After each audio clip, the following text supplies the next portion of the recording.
Mayorkas, our failed DHS secretary, was on with Chris Wallace yesterday on Fox, and he was asked about the wall. Why don't you build a wall? Chris Wallace is like, hey, a wall could work. That could stop people. It's an obstacle. Walls work everywhere else. Our house, around Congress. I mean, we don't let people, in the White House just jump in through the windows and parachute into the top. We have walls, right? Or we have a fence around the White House.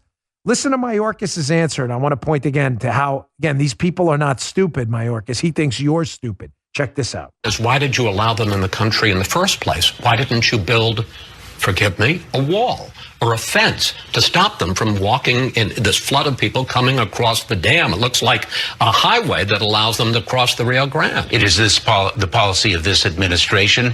We do not agree with the building of the wall. The law provides that individuals can make a claim for humanitarian relief. That is actually one of our proudest traditions. Again, to the programmed, non-critical thinkers on the left who aren't interested in facts and data. That's not what we do on the show. We do facts like we just did on the audit and we did before about the masks in Australia and other things. Do you understand how stupid what Mayorkas said just is? That we don't do a wall because we believe everybody has a claim of asylum they can make. Can you make a claim of asylum in the middle of the Texas desert at 2 o'clock in the morning? Now, this is a serious question. For those of you who listen to my radio show, you get the joke. This is a very serious question. Why can't you, as an immigrant from, say, El Salvador, coming here to the country, I'm not going to throw legal or illegal, I'm say you had a legitimate asylum claim. Why can't you show up in the middle of the desert portion of the border, Texas, Arizona, at 2 o'clock in the morning randomly and demand to be seen by an asylum officer as an asylum seeker? Now, if you're a liberal, you're probably laughing. You're going, oh my gosh, Dan, because you're probably programmed because you realize I'm setting you up right now. You're like, gosh, that's a stupid question because there's nobody there. We have ICE officers to hear those cases out and we have to know you're here first. Exactly. That's why we have a wall, or we should have a wall. That's why you have a wall in your house to let people in through the front door. That's why you don't have empty, when you have an outhouse, there are walls around the outhouse. You have a porta-john, there's walls around it. Why? Because you want people to go in the bathroom one at a time, not 10 at a time. And you don't want them to watch one another in the freaking bathroom. Like we have walls up for organization. So there's a process. One person in the bathroom, one person out. One person comes through the gate, another person. One person in the White House, one person out. That's why we have a process. There's organization. What is this guy, an idiot? Yep. He says yes. I know, rhetorical question. That's why we have a wall. You have a wall to vector people to a port of entry. So if they have a legitimate asylum claim, we know who they are so you can hear the claim. You don't ask them to walk through the desert at 3 a.m. Where's my officer? Where's my officer? I need to make an asylum claim now. You don't get to dictate the rules. We do. It's our country. Do you get the distinction? I'm going to put that down. I don't want to forget that for the radio show later. Sorry. They're our rules. If we say you can claim asylum, and according to current law you can, you have to do it a certain way. You can't claim asylum from a landing base on the moon. So Mayorkas like, screw points of entry, just claim asylum wherever you want. We'll just come to you, I guess. He also says, screw the testing too. We're not even doing much of that. Testing, schmesting at the border. Who needs that? We're in the middle of a pandemic. They told us our 2-year-olds have to be masked on planes for. They told us we all have to get jabbed with a medication we might want, may not need.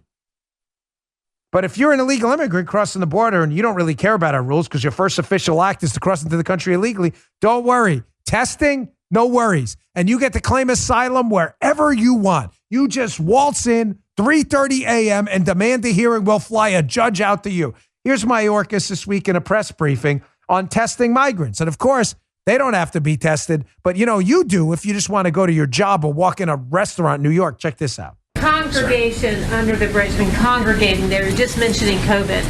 What is the situation there? I know that the crowd has been dispersed. do we know who has tested positive, if people got sick, any kind of symptoms among this group of 15,000 you said? Yes. So we did not test that population of individuals. We do not know. I do not know. I should say, if I may be perfectly accurate, I do not know whether anyone was sick with COVID. They're not testing. They're not testing these people at the border at all. They're testing you, sticking mandates on you. So how many people have been released into the country? Remember, they wouldn't tell us last week? Folks, the answer is they don't know. They're just guessing. How do I know they don't know? Because Mayorkas doesn't know how many people walked into the country because they're walking in the country illegally. Therefore, because there's no wall to vector them to a point of entry, they have no idea who's here. You doubt me? Here's Mayorkas again, back to the Chris Wallace interview, admitting that, yeah, it was maybe 10 to 12,000 people. But Joe, don't worry. It could be a whole lot more too. Did I say it last week?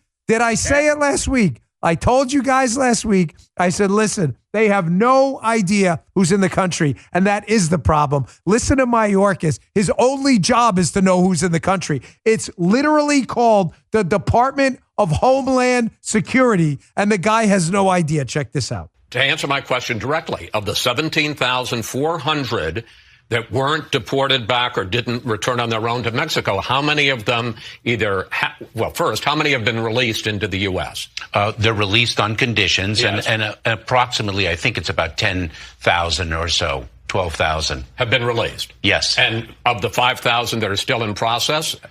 We will make determinations whether they will be returned to Haiti based on our public health and public interest authorities.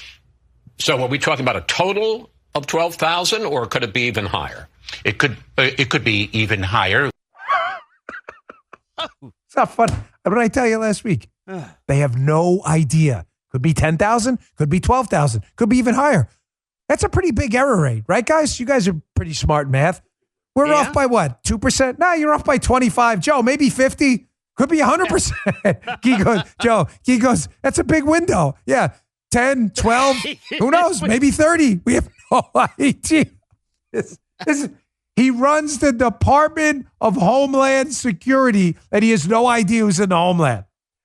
If you're a program liberal, you're sitting there because you can't critical think, and like Bozo, like a dopey clown, you cannot think straight. You have no critical thinking abilities at all. If you did, you'd be like, gosh, that sounds like a problem. The guy who is the head of our Homeland Security Department has no idea who's in the country.